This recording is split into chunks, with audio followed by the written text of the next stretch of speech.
بەناونیشانی کەلار شاری میهرەبانی ئەمڕۆ کۆمەڵێک چالاکی لە قەزای کەلار ئەنجام درا لە ساڵڕۆژی 55 ساڵی بە قەزابوونی شاری کەلاردا. من ئێستا لەسەر قەڵای شێروانم.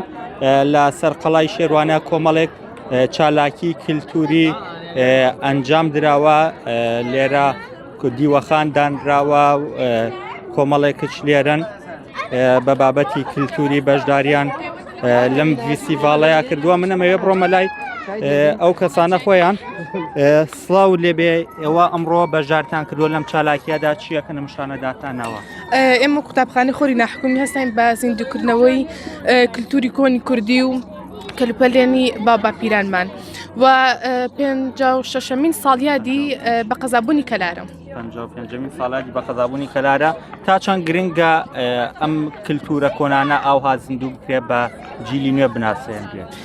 وەڵای چونکە ئێستا بەبوونی سوشیال میدیاکانەوە کللتوری کوردی زیاتر هەستەکەم لەناو براوە، بەڵام پێویستە دوبارە زیندوو بکرێتەوە و جلی کوردی و نەتەواتی کوردی. باشە، دەستەکان خۆش بێ. بەڵێ وەکۆی بینین کۆمەڵێکش لێرە دانیشتن و کۆمەڵێک چالاکی کللتوری ئەنجامەدەن. خاتون سڵاو لێبێ، خەریکی چینەوە چی ئەوکتن؟ سڵاو لە تۆشم کاتاماش بەخێر بێت. ئەمڕۆ ئەمەیشا برنجە کە ئەم برنجە پاکەکەین و ئەیکین بە ئار ئەیکوتین و ئەمەیشا گەنمەکەش ئەکوتین. باشە، ئەمڕۆ 55 ساڵە کەلار بووە بە قەزا، چیتان هەیە بۆ کەلار؟